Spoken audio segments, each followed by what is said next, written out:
nina uhakika kabisa ya kwamba Irani haitokaa kimya.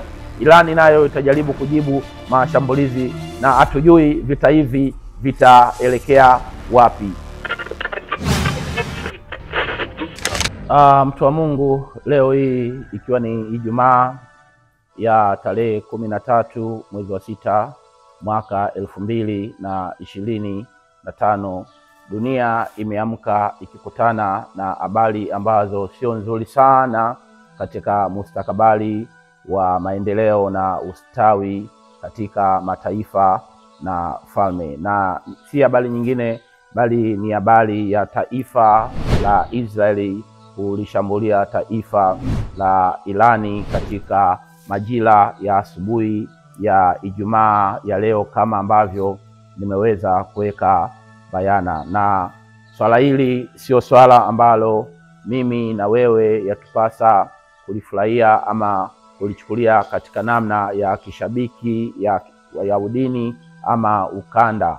Na kama ambavyo waziri mkuu wa Israeli ameweza kuweka bayana kwa wale ambao wameweza kufuatilia vyanzo mbalimbali vya habari, ni kwamba Israeli imeweza kushambulia maeneo ambayo taifa la Irani imekuwa ikiyatumia kutengeneza silaha za nyuklia pamoja na makombora ya masafa marefu ama ballistic missile.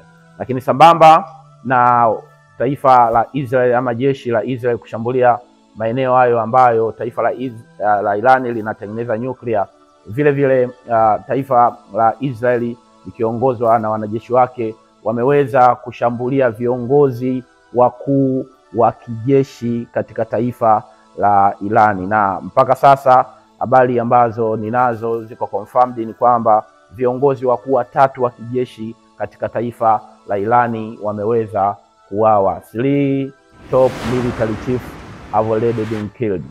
Mtu wa Mungu, hili ni jambo ambalo linahitaji umakini sana, na ni jambo kama ambavyo nimezungumza, sio la kulichukulia kidini ama kishabiki.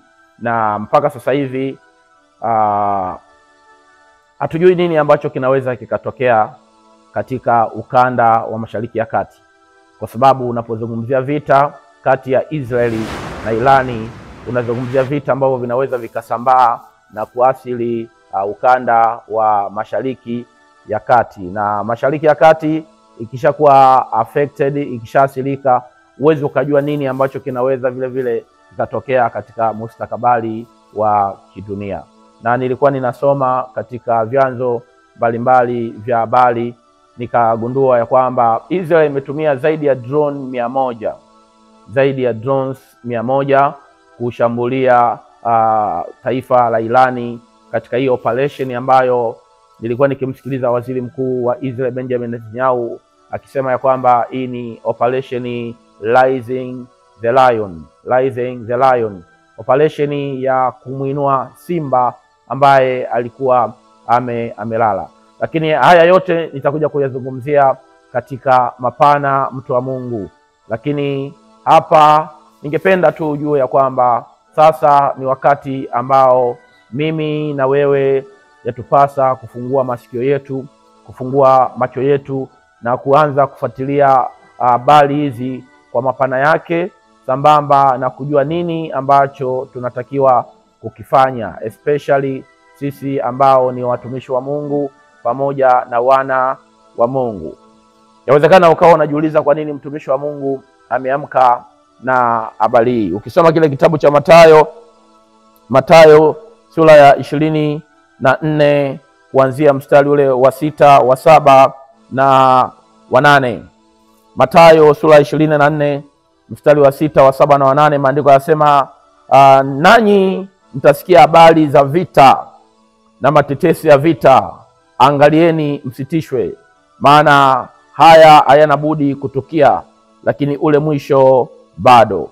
Kwa maana taifa litaondoka kupigana na taifa, na ufalme kupigana na ufalme. Kutakuwa na njaa na matetemeko ya nchi mahali. Hayo yote ndiyo mwanzo wa utungu. Nanyi mtasikia habari za vita na matetesi ya vita, nanyi mtasikia habari ya vita na matetesi ya vita. Angalieni msitishwe, kwa maana hayo hayana budi kutukia, lakini ule mwisho bado. Yesu anasema ya kwamba siku za mwisho hizi tutasikia habari za vita na matetesi ya vita. Kwa hiyo uwezi ukasikia kitu ambacho hujakisikia, na wala uwezi ukasikia kitu ambacho hujakifuatilia. Kwa hiyo ni wakati wa kuanza kufuatilia habari na kusikia nini kinajiri katika vita hii kati ya Israeli na Irani. Najua sio vita ambayo ni nzuri, na wala sio vita ambayo mimi na wewe yatupasa kuishabikia, lakini tutasikia, na kama ambavyo maandiko yanazungumza tutasikia, tayari tumeanza kusikia.